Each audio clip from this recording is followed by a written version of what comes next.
राधे राधे जी। विमला दुबे भक्ति चैनल में आप सभी का बहुत बहुत स्वागत है। तो अभी छठ पूजा आने वाली है, तो देवकीनंदन महाराज द्वारा छठ पूजन की कथा और कैसे की जाती है, नियम बताएंगे, तो आप लोग सुनिए। राधे राधे। छठ मैया की जय।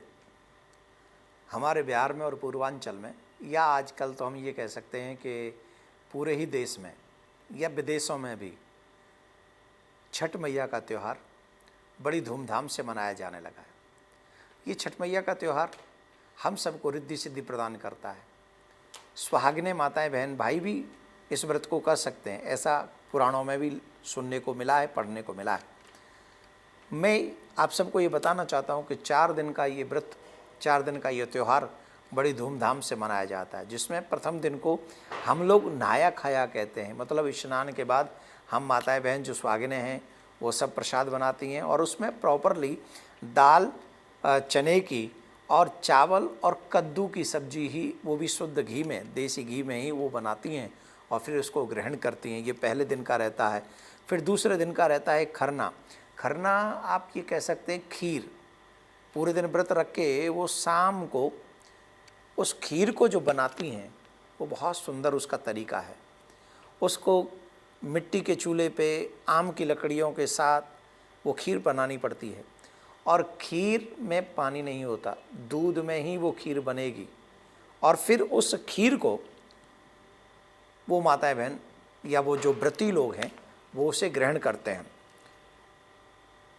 डूबते हुए सूरज को अर्घ देते हैं। इससे जो आगे वाला तीसरा दिन है, ये सबसे बड़ा व्रत होता है ये, क्योंकि ये 36 घंटे का लगभग, जिसमें व्रती व्यक्ति जो है 36 घंटे तक एक बूंद भी जल की नहीं पीता है। और इस व्रत को वो बड़ी कठिनता से, कठिनता क्या, भगवान की कृपा ही रहती है, पूरा करता है। और ऑलमोस्ट हमारी माताएं बहन सुहागिनें, इवन कई भाई लोग भी इस व्रत को करते हैं। और जब चतुर्थ दिवस में प्रारंभ होता है वो सूर्य उदय होना, सूर्य उदय होने से पहले ही वो भोजन की सामग्री बना कर पहुंच जाते हैं। इसमें नदी का होना, तालाब का होना परम आवश्यक है। वो नदी और तालाब पर जाती हैं, उगते हुए सूर्य को जल देती हैं, अर्घ देती हैं, और उसके बाद वो कुछ प्रसाद ग्रहण करती हैं। इस तरीके का 4 दिवसीय जो उत्सव है छठ मैया का, ये पूर्ण होता है। पूर्व काल में प्रियव्रत नाम के एक राजा थे और उनकी कोई संतान नहीं थी। संतान न होने के कारण वो दुखी रहा करते थे। तो एक बार प्रियव्रत राजा ने कश्यप मुनि से पुत्रेष्टि यज्ञ करवाया, और पुत्रेष्टि यज्ञ कराकर उनकी पत्नी मालिनी ने यज्ञ में आहुति के लिए बनाई गई खीर दी।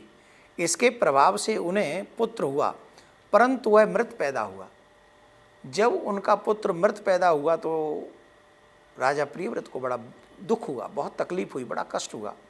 तो उस पुत्र को बहाने के लिए वो नदी के तट पर जब गया तो वो इतना बेहुअल हो गए थे कि उनको लगा कि मैं भी अब जीवित रह के क्या करूँगा, जब बिना पुत्र से गति लोके, बिना पुत्र के गति होती नहीं गृहस्थियों की, तो मैं भी जीवित रह कर क्या करूँ। तो उनके भी मन में प्राण त्यागने की इच्छा उत्पन्न हुई। तो उसी समय भगवान की मानस कन्या देवसेना प्रकट हुई और कहा, सृष्टि के मूल प्रवृत्ति के छठे अंश से मैं उत्पन्न होने के कारण षष्ठी कहलाती हूँ। राजन, तुम अपने प्राण त्यागने की बात मत करो, तुम मेरी पूजा करो, अवश्य ही तुम्हें तुम्हारा पुत्र प्राप्त हो जाएगा। और ना सिर्फ मेरी पूजा करो, अपितु मेरी पूजा करने के लिए इस संसार के लोगों को प्रेरित भी करो। राजा ने ऐसा ही किया तो राजा को प्रसन्नता हुई। राजा ने छठी का ये व्रत प्रारंभ किया, और इस छठी के व्रत का वर्णन हमारे पुराणों में कई जगह आता है। पहले इसको कर्ण ने भी किया हुआ है। जब वो पांडव जुए में सब कुछ हार गए थे, उस समय द्रौपदी जी ने भी इस व्रत को किया हुआ है। ऐसे ही अनेक पुराणों में इनका प्रमाण मिलता है छठ मैया के पूजा का। तो इसको प्रॉपरली हम लोग जो कहते हैं कि सूर्य भगवान की उपासना है। जो मनुष्य सूर्य भगवान की उपासना करते हैं, जैसे मैं आपसे हमेशा कहता हूँ जल चढ़ाओ, सूर्य भगवान को अर्घ दो, उसके पीछे क्या है, जो भी व्यक्ति सूर्य की उपासना करता है, सूर्य उन्हें आरोग्यता प्रदान कर। तो ये था देवकीनंदन महाराज द्वारा बताया गया छठ पूजा के बारे में।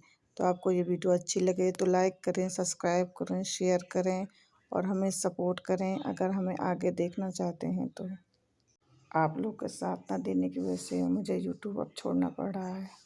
राधे राधे। आंवला नवमी की आप सभी की बहुत बहुत शुभकामनाएं। नमस्ते, प्रणाम, राधे राधे।